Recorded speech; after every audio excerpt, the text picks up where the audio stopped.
Hey there to all of our auto enthusiast friends who dig cars and car stuff all around the big blue marble we call Earth. You've tuned in to yet another convivial episode of V8 Radio, Kevin. convivial. Yes, Wow. sir. Convivial meaning agreeable. Oh, that works. Yeah. I'll agree with that. Dig it. I thought you might. I will be convivial. I appreciate that. That's it. Right. You're living the word, man. You're living the word. Do what I can. So this is the V8 Radio Podcast. I'm your host, Kevin Osty, joined as always by our esteemed co-host, Mr. Mike Q-Ball Clark. And if you've tuned into this episode before, like maybe you're a subscriber, perhaps this is a regular occurrence for you. Well, we welcome you back, first of all. But second of all, you know that we start off each and every episode of the V8 Radio Podcast with a trivia question that is generally automotive related. Would you say? Usually, yes. Generally. Most of the time. Yeah, right on. Did you, in fact, prepare a trivia question for us for this episode? In fact, I did, Kevin. And Right without further ado, here we go. All right, Kevin, short and sweet. You know the iconic hood ornament that you see on many a Rolls Royce. What is the name of that hood ornament? The name of the hood, like Dave or Phyllis or... If it's Dave or Phyllis, let's throw it out there. All right. I don't think it's Dave or Phyllis. Do we get a margin of error allowance on this one? Or? I mean... That's a new thing for us. I don't know. I mean, I'll tell you it is 4 words. Okay. I'm going to venture a guess, and I'm going to guess all 4 words. Okay. All right. How about the spirit of motion? The spirit of motion. Yeah. I think that's probably more appropriate than I crapped my pants. You know, if you had to stand on the hood of a Rolls Royce all the time, you might... I would be convivial with that statement. There you go. Oh, man. The spirit of motion. Is that your final answer, sir? That would be my final answer. All right. Dig it. Duly noted. All right. Okay, well, I have also prepared kind of a short and sweet one for you. Right on. Going to get right into it. You ready? I'm ready. Okay. For the calendar year of 1967, how many Pontiacs were built per day on average? Oh, man. For the calendar year. Not the model year. Right. Okay. So in a calendar year, you're going to have some shutdown in the summertime.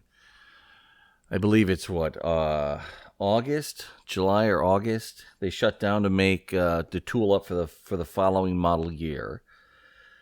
So there's not going to be too many cars produced in that time period. So we got a good, I think, 10 months of production, maybe 11 months. And I'm going to back up just a touch and say that the actual number may pertain to the model year, right, of 1967, but the most important thing isn't that. The important thing is to guess the average number built per day. It could be calendar, it could be model year. Right. My data suggests probably model year, but I understand. One little, 2 little, 3 little Indian. Nice. Well played, sir. Well played. Number of Pontiacs. God, there were a lot of production plants in 1967. It's more than 3. And they were churning out cars. I mean, Pontiac just came off of their most successful year, the GTO, which in 1966, which was 93,000 units. That's a lot of churning. That's a lot of churning. Of GTO goodness. Of GTO loveliness. But this is Pontiac wide, not just right, GTO. right. So I'm going to guess, and this is just a total wag. Okay, that's new for us here on the show. Isn't it, though? Because usually I'm very concise and exact with my numbers. Right. And our friend Yardley, the statistician, has generated our 2021 stats. Do you have those handy? I don't have them handy. Oh, for 2021, yeah. You are 5 for 11, and I am 4 for 11. Neck and neck. Yeah, it's a it's a slugfest. Yeah. Thank you, Yardley. Yes, indeed. Man's always working. He is, isn't he? I'm going to guess the number of Pontiacs produced per day in 1967. On average. On average, will be 850. 850 pieces. Wow. That's a lot of Pontiacs. That is a lot. That is a lot. Yeah. I mean, General Motors was, I think Pontiac was, I think they were number 2 in sales behind Chevrolet. Wow. Back then. They built General excitement. Motors. So it was a really popular time. It was a great time for Pontiac. Sure was. And cars in general, I think. Yeah, without a doubt. Mm-hmm. Well, your answer of 850 is duly noted. Thank you. Here we go. All right. Well, I found it interesting that this is an exciting episode. It is. And I found your trivia question interesting as well. How about that? Yeah. See if you can make the correlation. So the recently, like this past weekend, a monumentous occasion occurred. I'm just jumping onto my skin about this. All right. Mm-hmm. So as you made a post on the V8 Radio Facebook page that the engine of my GTO has in fact found its way back home in that car. That is outstanding. It is amazing, and you were there to witness it, and I was so excited that you came up to be a part of this and helped out, and it was just great. It was almost spiritual in nature. I know, not to get too weird or fruity, but it was great. Well, I thought it was great, and I thank you for the opportunity to come up and help you guys out because, as you pointed out the night before, the engine has been out of commission on your GTO for how long now? 7 years, Kev.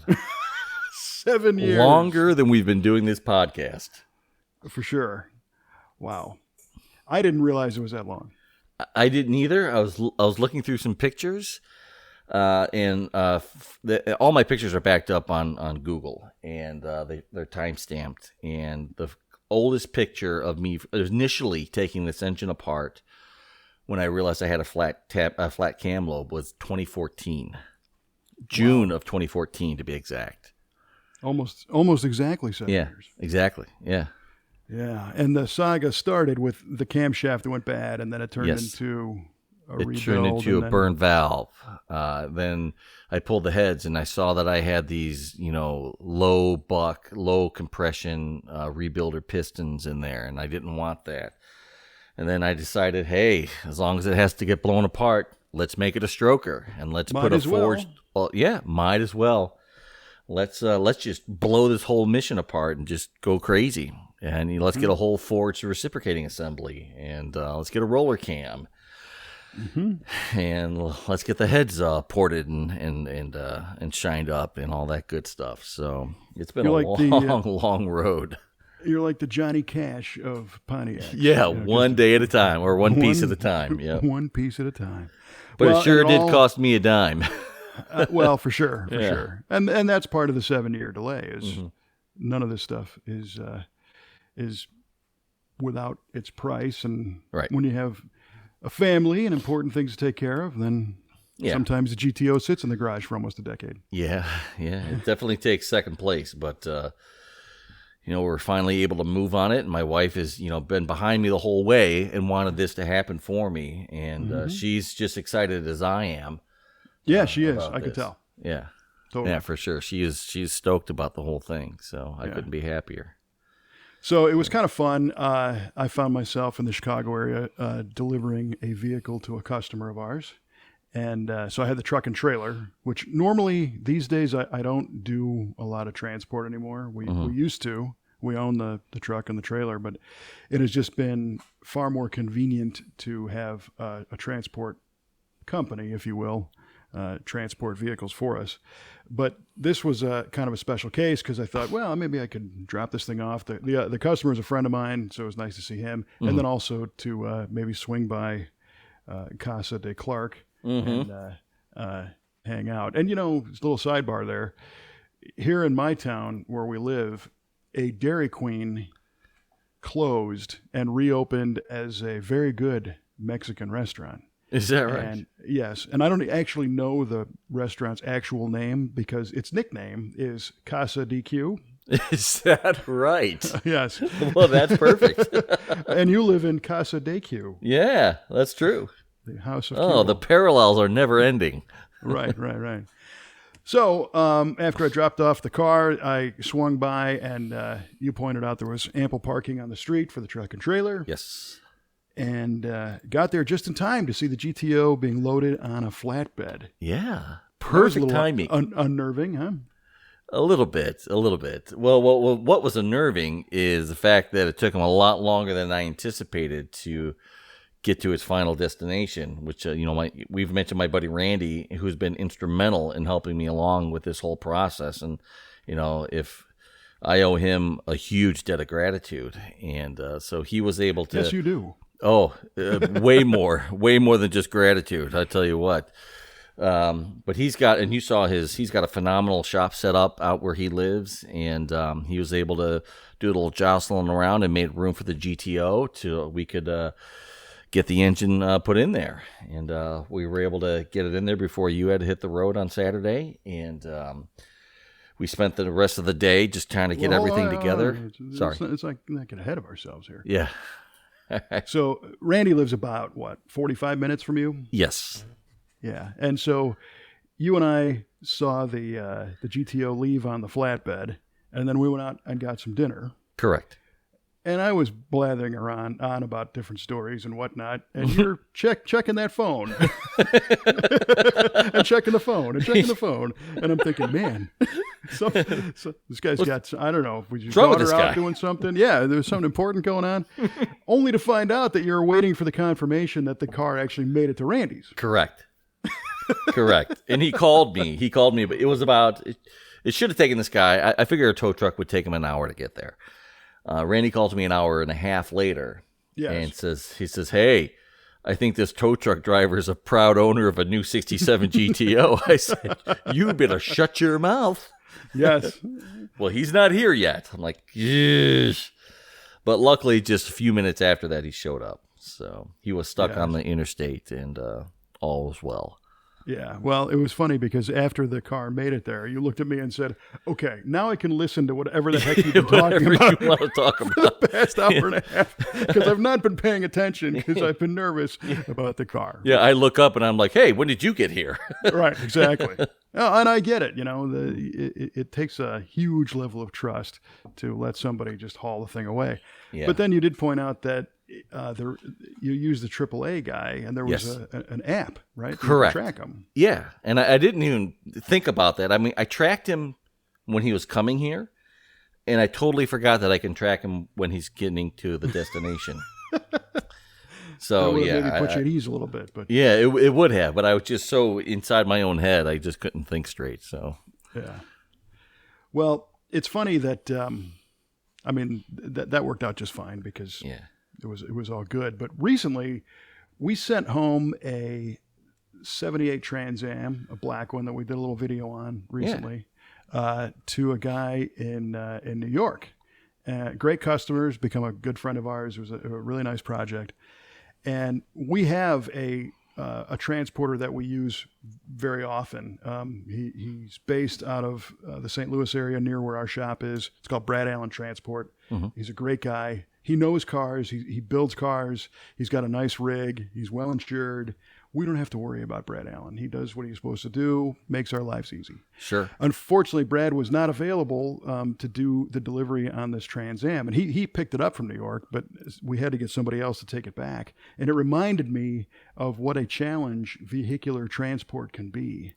Yeah. Because you were waiting an hour and a half. This particular gentleman, his car was several days late. Oh, man. And he's calling us saying, where's the car? Where's the car? And we're calling the transport company saying, where's the car? Where's the car? And the short version of the story is the driver picked it up from our shop on his way to New York, decides to get his COVID vaccination in Ohio. Oh, my gosh. And gets sick. Ah. So he's off the job for like a day and a half recovering from getting. Who says it's okay to get the COVID shot when you're on the job? On the job. Whether I'm not making any commentary on the vaccine itself, but correct. Most people know by now that there is a possibility of a side effect. Correct. Of not feeling well, and this guy screwed the pooch there. So Joe in our shop lit up the transport company and said, what's the deal? They actually sent another rig to where this guy was and switched the car out and sent it off. Holy cow. And it finally got there, and luckily our customer was happy with it and was able to overlook all that. Yeah. So yes, the anticipation of and the anxiety caused by transport is a thing. Oh yeah. When my GTO was first being delivered, when I got it from my father, I called a transport company and I just had him put it on an open transport. And I mean, it took a few days to get here, and he would update me, but he'd say, I'll be there around 6. All right, I'll be there around 8. Mm-hmm. All right, I'll be there around 10. It's midnight. I'm like, and the guy's like, okay, I'm here. I'm like, oh, good God. Right. That is just nerve wracking. It's like anticipating a childbirth. Exactly. Kind of, yes. All right. So the GTO ends up at Randy's place. Yes. And it's a very, very nice shop. He's got, he told me the size of the main shop. I forgot. It's like 30 by 40. 30 by 40, yeah. And then he actually built another addition on the back part of that. Yeah. And he's got a couple of his cars there. This El Camino he's working on, which is a 67? 67 El Camino, yes. And it's in primer, but the engine bay's done. And it's beautiful. And it's very cool. Behind that, he's got a lift. Mm-hmm. And what was on top? His 70 Judge. 70 Judge is on top. And below that? There's nothing below it. The El Camino is kind of backed up underneath it a little bit. I gotcha. Yeah. Everything was undercover, so it was hard Correct. to identify what the cars were. There was another one under a cover right behind where we were working. Yeah, that was I think a mid-70s Z28 drag car, I believe. A friend of his named Gary owned that car. And he actually, Randy's neighbor Scott was nice enough to offer up a garage space for Randy's 71 Corvette that he moved over there to make room for the GTO. Right. So nice wide open space, lots of tools, everything, just about everything we could have asked for was there. Exactly. And Randy has been your go-to during the whole engine assembly, right? After the short block got built. Absolutely. He's been a real mentor throughout the whole thing. And, so, he makes sure that nothing gets done halfway. He's like, no, we're not doing it that way. We're doing it this way. We're doing it the right way. Right, which is great. Okay, yeah. Yeah, and so your engine's sitting there on a cart that he built for the Pontiac he did. engine, which was pretty cool. And it looks beautiful. It's fresh and clean and the right color blue and the chrome valve covers and you guys had he just finished making the plug wires. Yep. So there was a set of black MSD superconductor wires on there that he took the time to turn them so that all the writing was down, so it just looked black. Exactly. An idea of his detail level. It was very cool. Yeah, it was very cool. Typically, I wasn't. I know he did that because he wanted them to look all black and also respect your property. In our shop, we just take brake cleaner and wipe all the words off of them. Oh, do you? Okay. Yeah, but this way you still know what they are. That's true. Yeah, that's a good point. And he wasn't going to, wipe your stuff off without talking to you. Mm-hmm. So, and you guys had a fuel line on there. And so when we arrived, of course, the mission was to get the engine in the car. And the car was nosed into the garage. It was a beautiful day out. It was wonderful outside. So nice. And your buddy Robert came over. Yeah, that's right. Robert came by and lent a hand as well. Yeah, and we've mentioned him in the past because Robert has a 66 Galaxy. Yes. Kind of a light blue convertible that you and him did some power touring on. Yes. A couple of years back. Mm-hmm.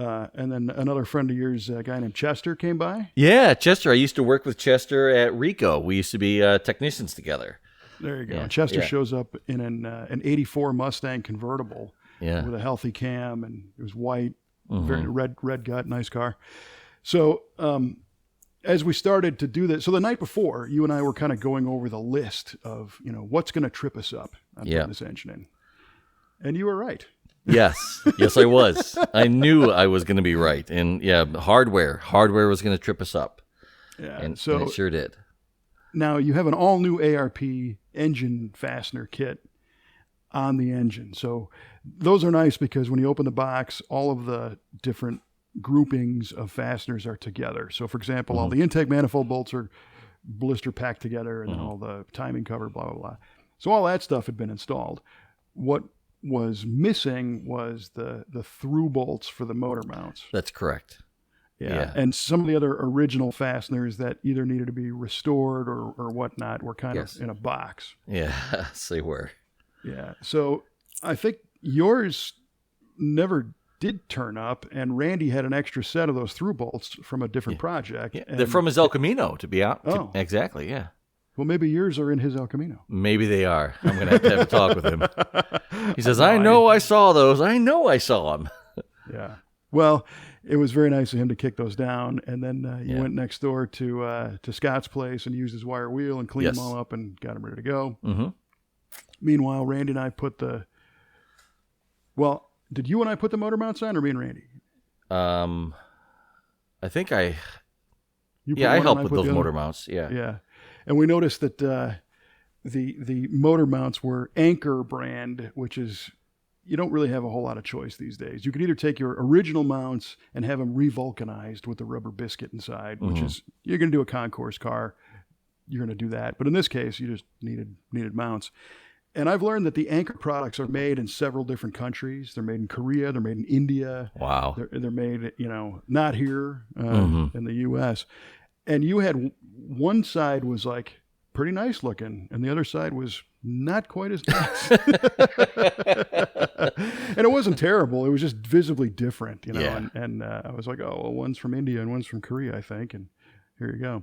Right. So we got those screwed on, and then the exhaust manifolds went on the motor to get it in. And that's when Randy's like, okay, well, we're going to get ready to hang this thing in the car. But wait a minute. You've got a smashed brake line. Yeah. I think when I was wire wheeling this thing, I came back and you got a pinch brake line. Yeah. So, all right, mission creep starts in. Let's do this. Well, and here you go. I mean, that's what happens. And luckily he spotted that and said, you know what? This is the brake line that goes underneath the behind the cross member, under the oil pan, and it loops around, and it's really a pain to repair with the engine in the car. Mm-hmm. So now is the time. So we sent you off to the parts store to get some straight sections. Well, first you called, which was good. Yes. And they had the stuff, which was even better. Yeah. Yes. Because we all know how mad you would have been if you just went there and they had nothing. Yeah, I wouldn't have been happy. Not at all. But yeah, they had it in stock. I brought those back. Brought back some brake fluid, some brake cleaner. Mm-hmm. And then I came back and they said, okay, guess what your job is? And I said, what's that? It says, you're bending the brake line. I says, okie doke. Yeah. Well, so while you were gone, I loosened up all the fasteners and took the brake line off the car. Correct. And then we noticed there was another one that just could have been routed better. So that one came off too. And I got to tell you that main line that went across the cross member there, that's a tricky line, and you did a great job bending it all up. Thank you. And it fit nice. I think the tip there is get a 6-foot section of tube. Sure. Because this was like exactly 6 feet. It was exactly long enough. It was perfect. It could not have been any better.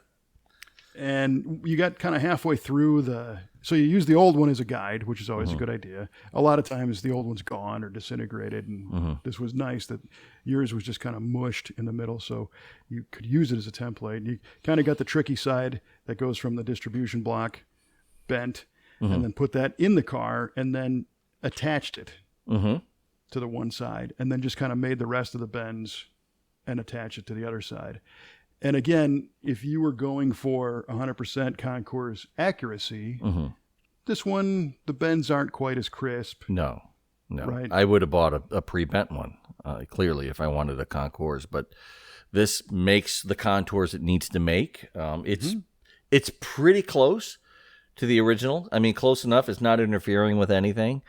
So, and it joins up on both ends. It's tight. It's not hitting. It's not rubbing anything. It's I don't want to say, quote, good enough, but it's acceptable. It's functional, and it Sure. works, and it looks fine. Yeah, looks good. Yeah. It's a driver car, so I can those kind of exceptions I'm able to make. Well, and you never set out to completely concours restore this car anyway. Correct. You just need to get the thing back on the road Right. safely. Mm-hmm. And the nice thing about that particular line is you didn't have to do any cutting or flaring. 'Cause I the ends didn't. just That was happened to great. get there. Yeah. Well, it was kind of funny because I asked Randy if he had bending tools and a flare tool, and he's like, "Yeah, I got a good flare tool." And I said, "Oh, cool. What kind of flare tool? Like a turret style or a regular traditional clamp style?" Right. And he's like, "No, I got one of those turret ones. It's a good one." And I said, "Oh, cool. Like the Eastwood tool?" And he goes, "Well, yes, it is an Eastwood tool." And he breaks it out, and he's like, "Here's this Eastwood brake line tool." And I said, "Yeah, that's a good one. We use those." I said, "In fact, I did a video on that tool like 12 years ago, I think, 10, 12 years ago." Yeah. And he goes, "I know. I watched it, and then I bought this one." I went right on. I said, "Well, did I lie?" And he's like, No, it works great." I'm like, well, that's a good thing. That's because, perfect. That's a great testimonial right there. Well, you don't want to steer somebody the wrong way. So That's true. we only do videos on parts that we're actually using or tools. So Right. that was nice to see that he still needed it. But so you didn't have to flare anything that day, though, right? That's correct. Yeah, nothing. So you made the other line, and it was able to fit the same way, right? Well, let me think about this. Because that one was, I wasn't there for the completion of that line, so I think, I was. Yeah, you were. It was the one that made that coil in it. Right. And we were going to use the other stick, but the distribution block, it was the larger fitting. So That's we had to right. use what I had. And but That's we right. did uncoil it, I believe, and made it like a U. And maybe it did get cut and flared. If he did, I didn't see him do it. Yeah. He's kind of sneaky like that. Yeah. Oh, yeah. He'll just go do it and say, "Here you go. It's all done." So. Right. Well, and in the meantime, he also made a pretty cool bracket for your proportioning valve. Yes, he adjustable did. Prop valve. Yeah. So, a couple detours, but pretty soon the engine was ready to go back in the car. So, picked it up, took the crate, the cart, the wheeled dolly cart that he made, took that off, hoisted it up, slid it over the front of the car, dropped it in, and it went in really easy. I It thought. went in real easy.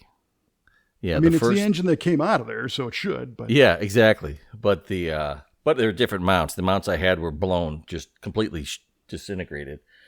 But the through bolts went in so smooth, way easier than I thought they were. I mean, the first one was perfectly aligned.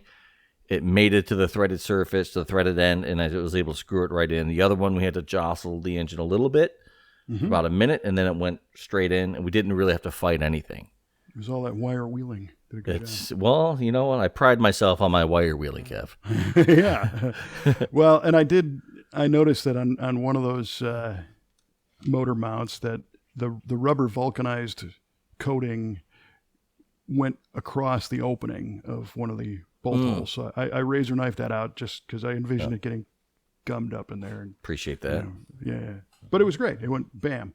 So at this point, the engine's in the car, and it was time to get the transmission in place. Yeah. But before that, I think when you were putting the engine mounts, the bolts in, you were like laying across the feet of the engine stand, the hoist. Yeah. So I think your back was like on the ground, and then your lower extremities went upwards over the legs Up over of this the legs, thing. yeah. And I thought, there's no way this guy's ever going to walk again. We had the same thought. Oh man, yeah, that was tight. It was tight in there. Did not look comfortable. No, it wasn't. But you know what? It was worth every bit of pain. I mean, yeah, I was up and down and moving around like a mad person, and I was a little sore the next day, but I mean, it felt great. Fueled by tiger power. Right, exactly. Yeah. Exactly. So when you guys started getting the transmission together, I had a 5-hour drive back to where I live, so I had to depart. So you got to take it from there and let me know what happened next. Yeah, sure. So we got the transmission in, and I put the torque converter in, and I made sure that it slid all the way in. It hit the 2 stops it needed to. And we got it in nice and easy. We bolted it together, and then I went to attach the torque converter to the flex plate bolts, and the torque converter was wedged tight against the flex plate. And I'm like, I know this is not right. So I'm like, yo, Randy, this is not right. The torque converter is not going to move. He's like, I thought you got the torque converter in right. I'm like, I know I did. So we ended up having to unshackle everything, pull the transmission back a little bit. He was trying to get the torque converter in, couldn't seem to get it in. He thought he did, but it wasn't there. So we ended up having to drop the whole transmission again, take it out, and he's fussing with the torque converter. He's like, this is not going in. And this is when I had the epiphany. I says, hey, listen, do you remember about 5 years ago when I pulled the front pump apart to replace the gasket? Could I have screwed something up, reassembling that? He says, could you have? He says, I mean, like, if I put that gear that mates with the torque converter in upside down or backwards, is that going to screw anything up? He's like, he pauses and looks at me. He's like, I don't know. So he tried to call his dad. His dad was a transmission guy forever. Oh, wow. So he would know exactly what was going on. But unfortunately, his dad didn't answer. So we decided to pull the front pump apart, took it apart, saw the gear, and you could tell that the teeth that engaged with the torque converter snout should have been flipped, because I mean they're offset. So we flipped it, we put everything back together. The torque converter slid in like a dream. Nice. We put it together and it was perfect. By that time, his father called, and Randy says, yeah, we put the torque converter in, but it wouldn't go in all the way. And his father immediately says, you got the front pump planetary gear flipped. Backwards. He knew exactly what was going on immediately. Like, yeah, that's what we found. It's good now. Gotta go. Yeah. Well, and doing this with the car on the ground, jacked up on jack stands and crawling underneath to pull the transmission out sucks, for sure. Yeah, yeah. But at least you got past that. Yeah, he has this ATV jack that he used that doubles as a transmission jack, and it made the job a lot easier, which is nice. So that is nice. Yeah, it rolls around pretty easy. So we got all that together. We got the drive shift. I've had a similar experience. I think I might have mentioned this a long time ago, but many years ago, I had an 86 Mustang GT convertible with a 5-speed, Tremec T5 in it. Yeah, you had that out in California, right? Yes. And when I got the car, it developed a transmission leak really, really quickly out of the tail shaft. And our good friend Terry McGeehan was working. I worked with him at Hot Rod, and Terry's a big Mustang guy, and he's like, "Yeah, you know that rear bushing goes out of these T5s, and then there's play, and then the seal doesn't work and it leaks. So chances are you got a bad bushing back there. You got to change that out." So okay, great. Got some parts, put the car up in the air at the Hot Rod shop, take the trans out, and I had two T5s at that point. Our friend Wayne Cook had given me another T5 from a different project. So I take them both apart, and I'm taking the best parts of each and putting them back together. I put the whole thing back together. Terry's with me. It's like 2 a.m, end up getting the thing back in the car, only to find out I left a piece out of the transmission. No! And I can't get the thing to shift right, it's like jammed. So I go home, Terry goes home. We're both covered in trans fluid and everything because that's what those T5s take.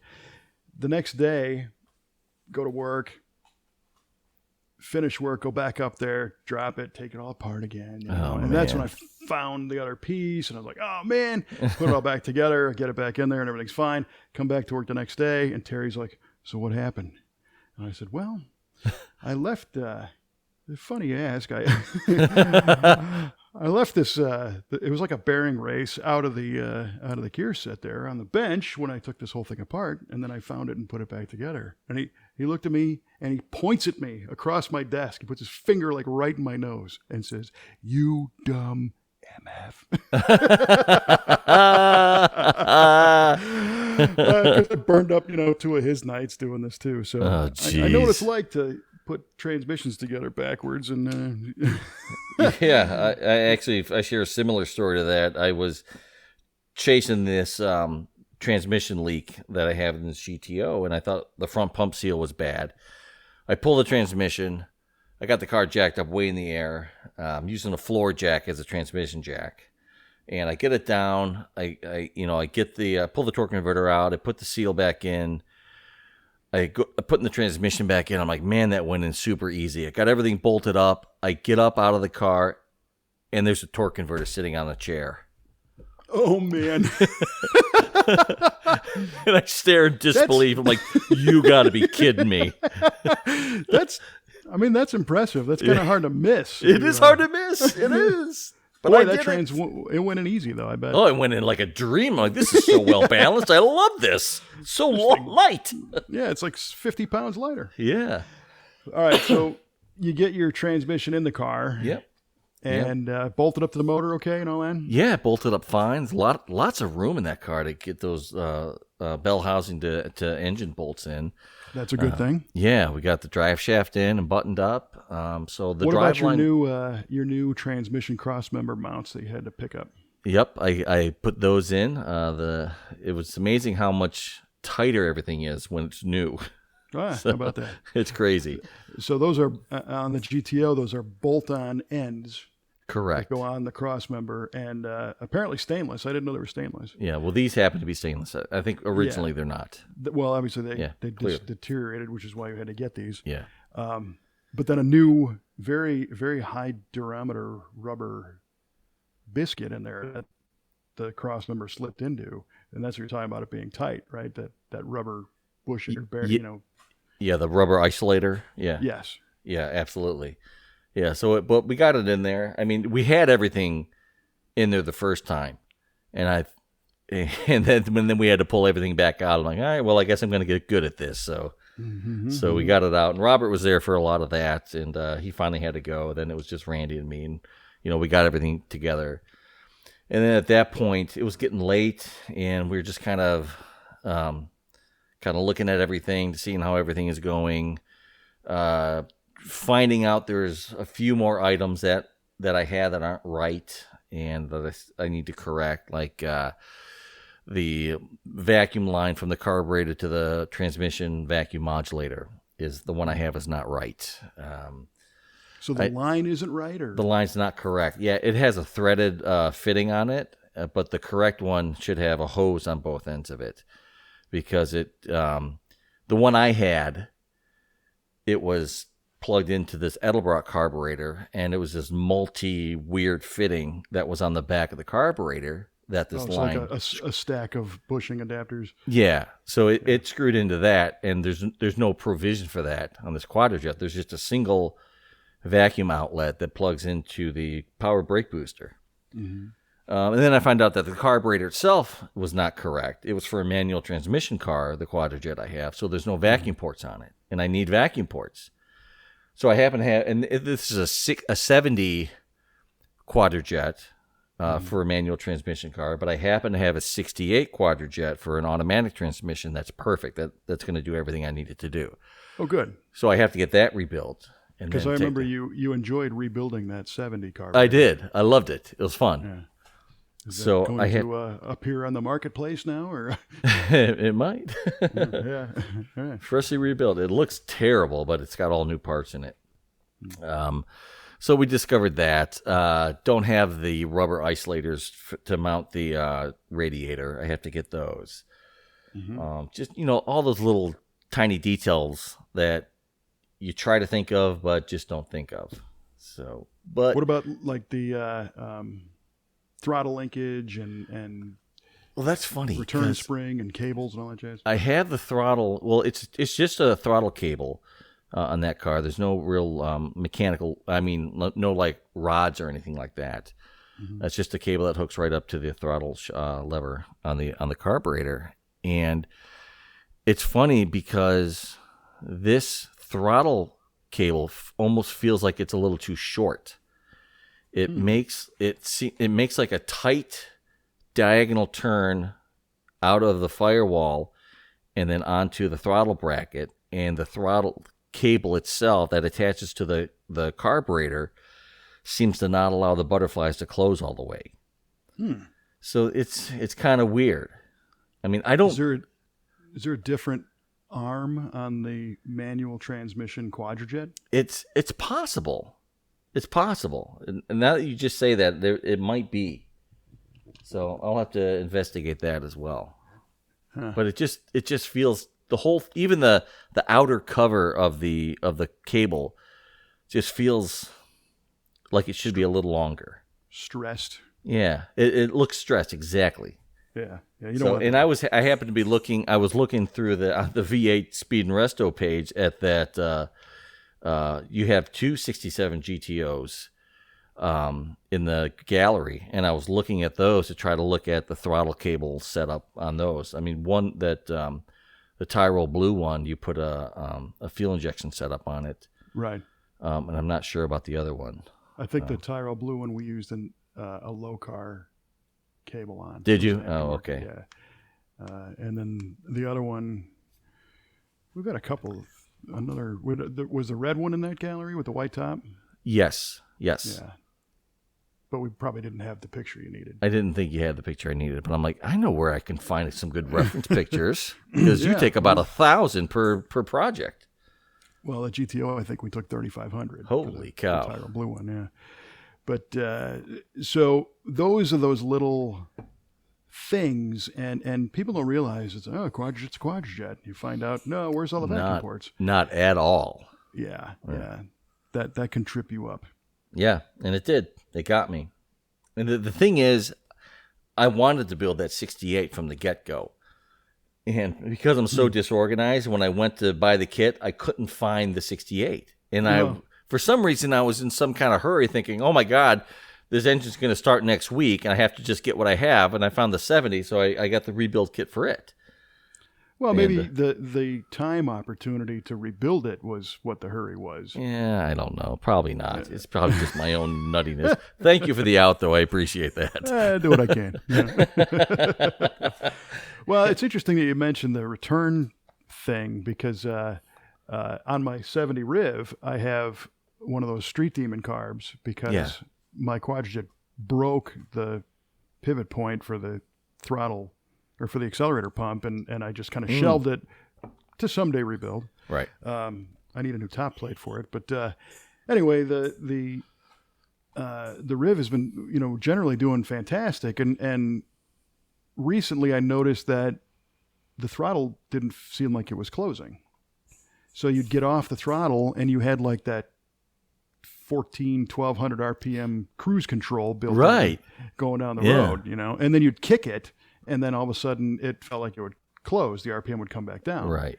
What the heck is this all about, right? So I take the air cleaner off and I'm moving the throttle around and everything seemed fine, And what I deduced is that it was a timing induced increase in RPM, not a throttle induced, right?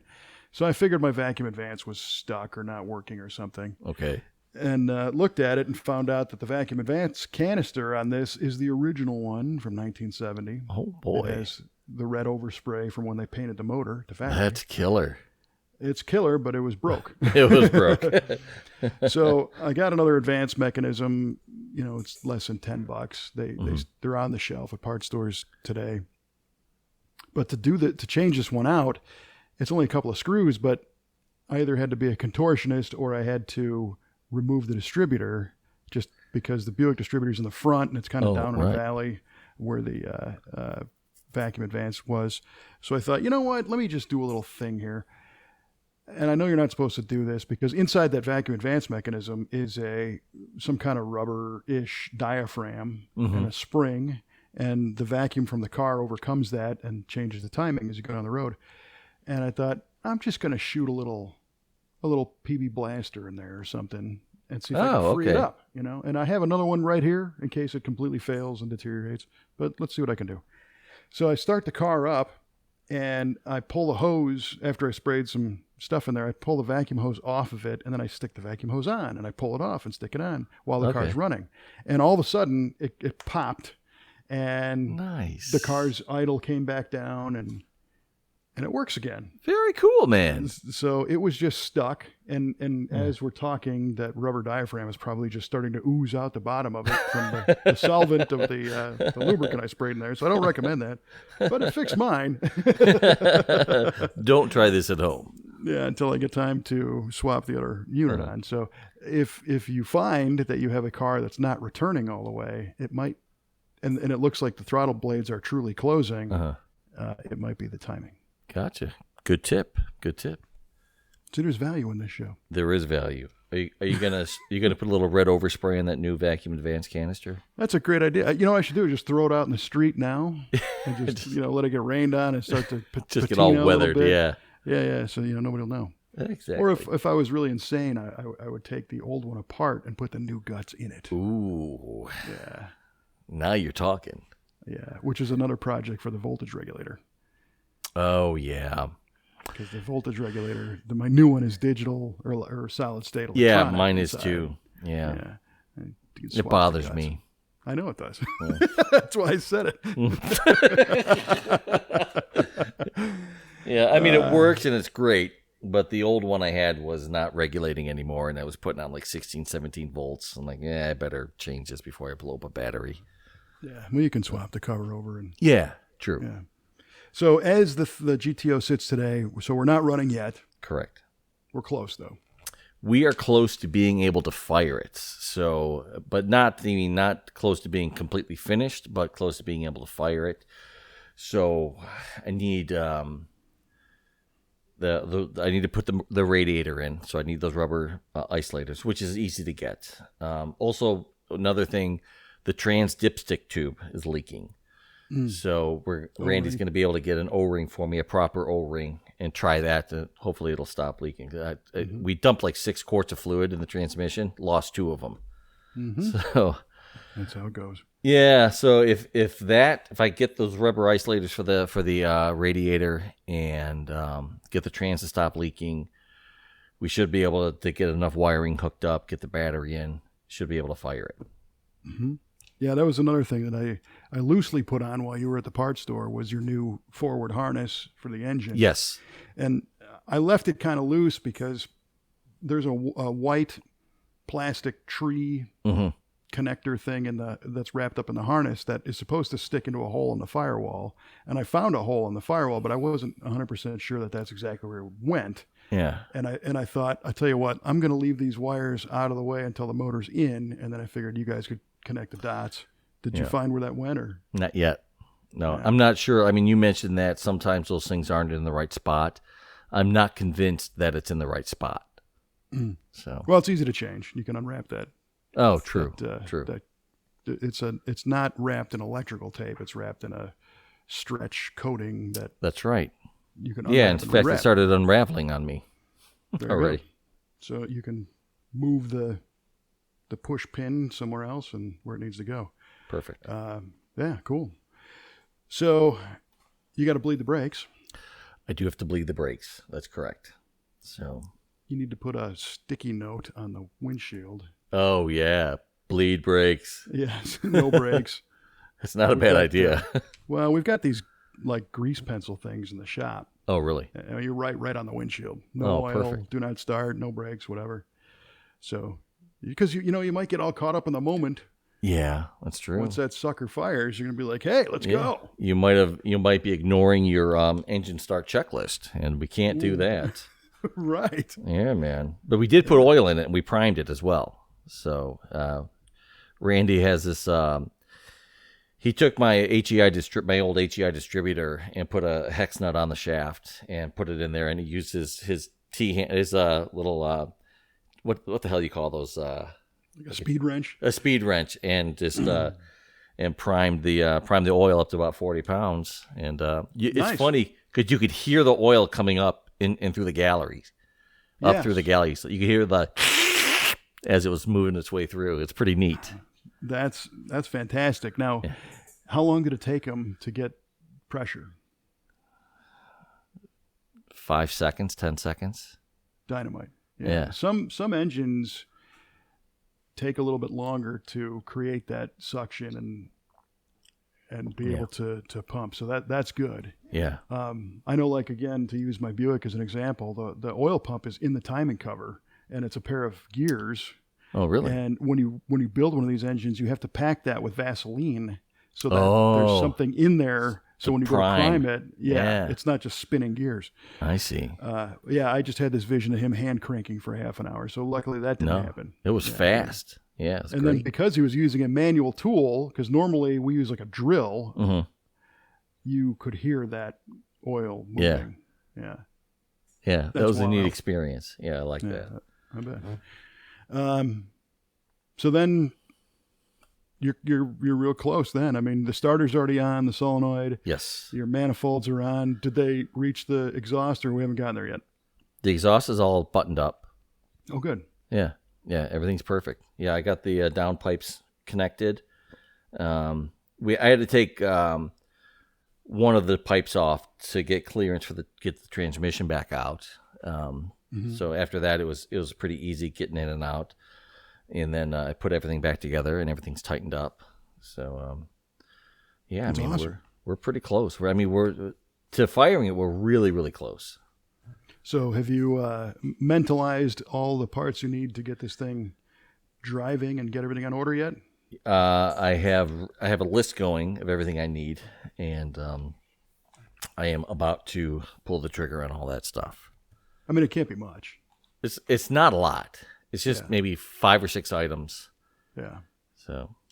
And then you got to rebuild the carburetor, though. That's your thing. Yeah, I gotta get a new carb kit and a new choke pull off diaphragm. The one on that carb is bad. So that's all. Will that transfer? Oh no, will it transfer from your 70? No, that 71 is a metal one, and it's different. That 68 one's the white plastic one. Yeah. So no, it won't transfer over.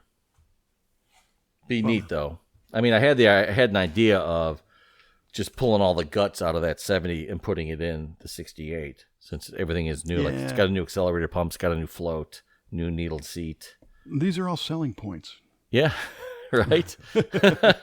I mean, somebody wants a manual shift 70 GTO carburetor for sure. True. Pontiac, big block Chevy. I mean, that's probably very similar to some of the bigger Oldsmobile or Buick carbs too, even though the Quadrajet numbers are like down to the VIN. They're so specific for what car that they're designed for. Yes, they are. But they'll work on other stuff. Mm-hmm.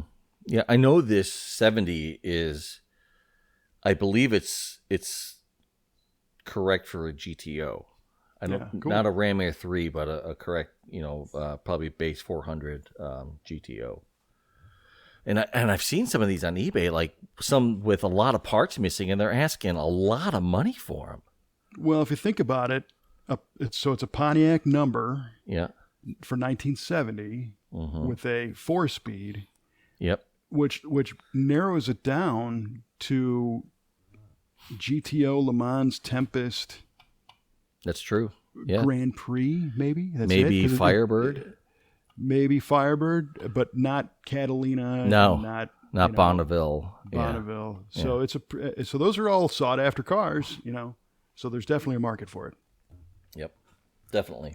Pretty cool. I mean, if it was the correct Ram Air 3 carb, because Randy's Judge is a drag car currently, has a big block Chevy in it, but he is trying to piece together all the proper parts to put it back to stock. And he has the original block for the car, and he has correct heads, he has correct intake, and he has a restamped carb that he's not shy about telling people it's restamped, but he knows it's not, and he'd never try to pass it off as real. Mm-hmm. He just likes the fact that it has the correct Ram Air 3 number on it. But if that carb was the correct Ram Air 3 carb, I would just let him have it. I mean, that guy's done so much for me. I'd give it to him in a heartbeat. Sure. So, yeah, definitely a big shout out and thank you to your buddy Randy, and he was great to work with. While you were gone, some people just like to stand around and talk, or some people are not conducive to teamwork, and he's definitely not that. We both kind of divvied up tasks, and it's like, I'll do this, you do that. Here we go. Where's this? It's right there. He didn't have to. Here's an interesting character trait for some people. I asked him, like, where are the line wrenches in your toolbox? And he's the kind of guy who can say, yeah, they're in the third drawer, and not go over there and get them for me. Not put what he's working on down. Go over, get them for me, hand it to me, and then that's a time where nobody's working. Correct. But it's like, no, they're right over there. Okay, great. So he kept going. I was able to get that. And so it was very cool. He respects your skill set and recognizes it. So yeah, he doesn't have to babysit anybody, which is great. Yeah, it was nice. And then your buddy Robert, it was nice of him to come out and help. And Chester was kind of a hoot to chat with. Yeah, Chester's an interesting guy. I like Chester a lot. Yeah. Retired guy. Yeah. And then the next door neighbor Scott was a big help too. Yeah, and Scott was solid. Yeah, he's everybody's real excited for you. Oh yeah, he is. Yeah, he's sure to give me a hard time every time he sees me. Hey, what's up with that GTO? That's it. Yeah. I'm like, it's coming. He's got a pretty bad '69 Camaro in it. Oh yeah, it is bad to the bone, that car. Yeah. Clean as a whistle, super nice. Yeah, Hugger Orange, Z28 appearing anyway. Correct. Black vinyl, houndstooth interior, I think. I believe so. Big block under the hood. It's got a 4-link 12 bolt that they twisted or tweaked somehow. Yes. So Randy's getting ready to weld some brackets on a new 9-inch. Yes. That's going in the car. And there's a really nice mini tub job they did on it. Beautiful mini tub job. Kind of old school style, where you literally cut the original tubs and add a strip of material to widen them, and then weld it all back up. So back before mini tubs were available. Right. Yeah, it was very cool. Well, that's great. So, do we have an ETA on when the next chapter was going to be? Yeah. Obviously. I'll be out of town for Memorial Day weekend. So after I get back, I should have the parts I need. And so we can regroup and, get the radiator in. Hopefully by then we'll know if the transmission is not leaking anymore at the dipstick tube. And if that's the case, we can get some coolant in it and get some wiring hooked up, get the battery in there, and turn the key. You got to get that carburetor rebuilt. I mean, we can start it with the carb I have. We don't have to have all the vacuum lines hooked up. Obviously, we're not driving it. So... That's true too. Yeah. But you want to just do it once. You're right. I do want to just do it once. So, because you could, fiddle with idle speed and a few things with the one that's on there and have to do it all over again. Yeah, that's a good point. Get the other one on there. So, all right. Besides, it lights a little fire. You got to hustle the carburetor. That's right. So, all right. As soon as we're done here, I'm ordering my car kit.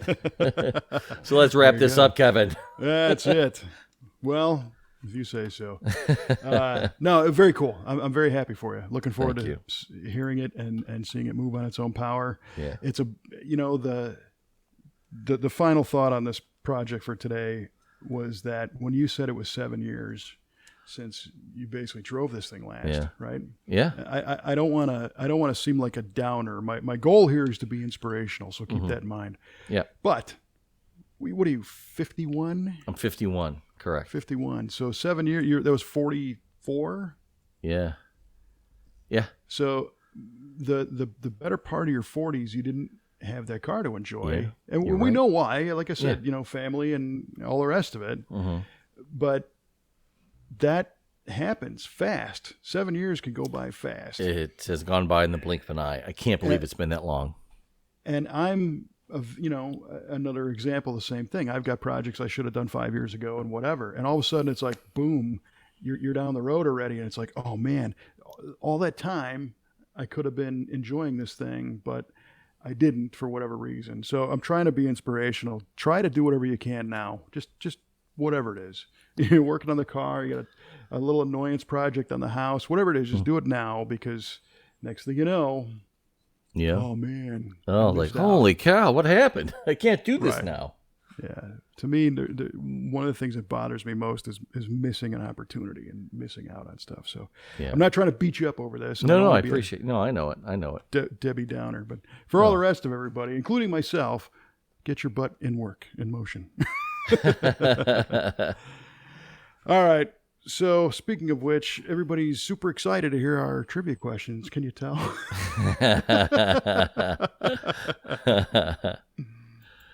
Oh man. All right, so all right, trivia time. So I asked you, Kevin, what is the name of the Rolls-Royce hood ornament? And you said the Spirit of Motion, which sounds so nice, but it's not quite right. It is the Spirit of Ecstasy. For crying out loud. The Spirit of Ecstasy, sir. All right, I'll tell you what, you can't have ecstasy without motion. That's a good point. Okay, half credit for you. Half credit for you. You hear that, Yardley? 5.5 for Kev. This is why I asked what the margin of error was. On the, You got 3 out of 4 words correct. I got that 75% right. Yeah, nice. And I'll tell you why I had the fear of getting that wrong is Trevor and I have talked about that hood ornament many times. Is that right?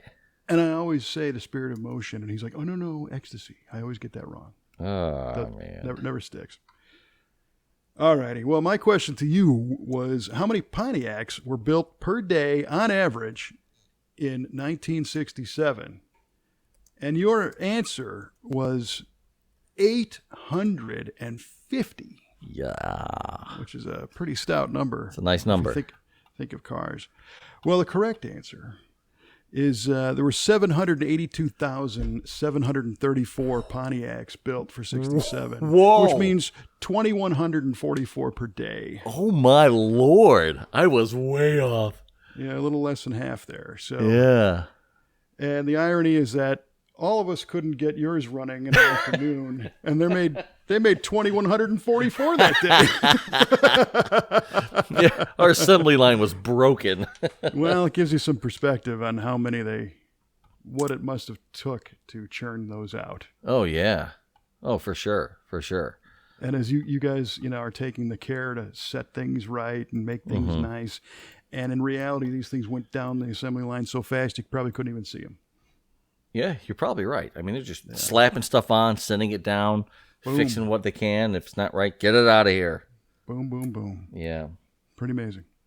Good question. All right. Yeah. Timely, I guess. Yeah. All right. Well, this is fun. Good progress. Love to hear it. Great. Yeah. Congrats on getting in the hole finally. Yeah, I'm glad I finally have some real news to share. That's great. Yeah. For sure. And again, thank you to all your buddies for helping out. Very cool guys. Indeed. And on that note, we're going to wrap this one up. I will point out real quickly that we recently rebuilt our RSS feed on how the podcast gets disseminated. And there was some weirdness with things where it disappeared from a couple of the podcast site. Well, it was still on Stitcher, but they wouldn't play. It was messed up. And Spotify, we completely disappeared, and Wow. I got that back. So I did a whole bunch of maintenance on the feed, so it should be easier, which means you really want to subscribe. So then, blammo. On every platform, please. It's right there in your mailbox. So how about that? All right, man. Well, this was fun. This is great, man. This is good stuff. Tune in next time. Ooh. When When there may be a soundtrack of a running V8 Pontiac. Well, there might be one right at the very end of the show. Oh, there might be. You never know. It's about 7 years old, but it still sounds good. Yep.